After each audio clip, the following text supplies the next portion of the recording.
When I first tried this game in VR, it ran horribly. Here's how I got this game running better while still looking good. The two changes that gave me the biggest performance boosts were running the game in DX11 mode and overriding DLSS to use the newer transformer model. Here's how. A simple way of running it in DX11 mode is just make a shortcut of the executable file and then just add -DX11 behind it, like this. As for the DLSS transformer model, if you've got an Nvidia card, 40 series or later, you can override it in the Nvidia app. Here's how. Select graphics, select the game, scroll down to driver settings, DLSS override, model presets, and select latest, preset J or preset K. Preset J is set to be a bit sharper, preset K is set to be better in motion. In the in-game settings, change graphics preset to low. I know, but it still looks okay. And I can keep my headset resolution at 100% and get a pretty sharp image and playable performance. You can up the quality a little bit if you want, but I don't think the performance hit is worth it. And I guess I should mention I don't use any reprojection. Also change DLSS mode to performance. I played through this game with an Xbox controller. I used smooth turning, I didn't try to see if snap turning worked.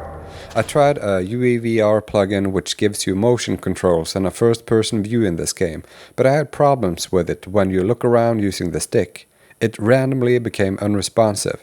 I guess this isn't a problem if you play standing and physically turn around to look. I wanted to play this game seated, so I switched back to the default profile. I usually play games like these with a horizontally locked camera. You can enable it in UEVR, but this may lead to some problems in this game. If the camera is not oriented in a certain way, interactable items in the game will not be highlighted in the HUD, and you can't interact with them, unless you adjust the camera a lot to scan for items. This was just annoying, so I went back to the default camera, but that one also has its annoyances. You can't change the height directly, only pivot around the character. Also, when you look to the sides, the camera tilts a little, which can be a bit nauseating before you get used to it. Another nauseating thing is the camera movement when you crawl through small openings. You'll do this a lot throughout the game. Cutscenes in the game are in VR and are fine. Most of them have a slow camera movement, so you don't need a strong stomach for these. Clearly, the cutscenes are made to be viewed on monitors with a fixed viewpoint, so in VR you'll see some behind-the-scenes stuff such as lights to illuminate the scene and floating objects and things you're not supposed to see. This can be a bit immersion-breaking, but oddly fascinating. I don't need you anymore. Puzzles were all doable in VR. Anyway, playing this in VR really gets you inside the game, and you're able to look around freely, giving you a great feeling of immersion. Combine this with the uneasy atmosphere, sound and music, and you feel like you're in another world. For me, this is VR. You trying to blind me, James?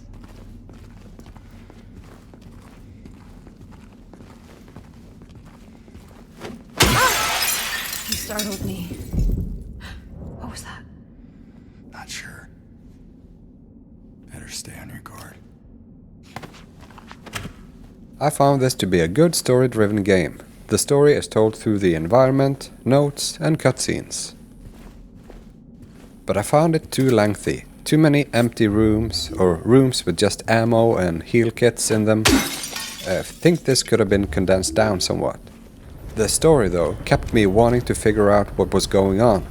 The combat is quite easy on normal difficulty, and it's very simple, and there's not much variety on how you can approach combat encounters.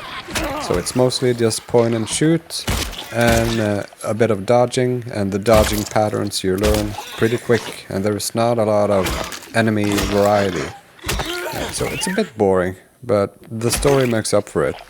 At the end of the game I got a lot of ammunition and heal kits left, so you don't have to preserve that too much. You can go crazy and shoot a lot if you want to. The game had really uncomfortable atmosphere and sound. Hey, this one's open.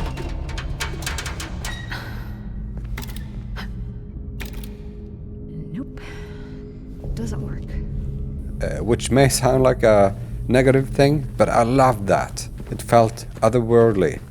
If you want to feel like you get transported to an unreal place, This is it.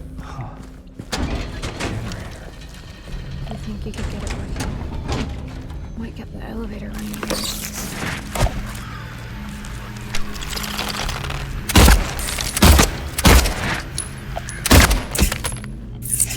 I didn't have any desire to replay this game after I finished it, even though I know there are alternative endings and stuff. Mostly because I think this game is stretched too far gameplay wise. It's too long-winded. It should have been more concise like the original Silent Hill 2. That's just my opinion though. And I just watched the endings, the alternative endings online. As a VR experience, I'd rate this game a 6 out of 10. It's okay, James. For the negatives, the gameplay was too long-winded and repetitive. The performance suffered. It could have been better optimized. The combat was too simple and a bit boring. The positives, the visual, atmosphere, and the audio and music was fantastic. The story was great and the horror very good. And you can play this whole game in VR without having to switch to flat for some parts like you have to do in some other games. I had a good time with this game, so I would recommend it. That's it for this video. Goodbye for now.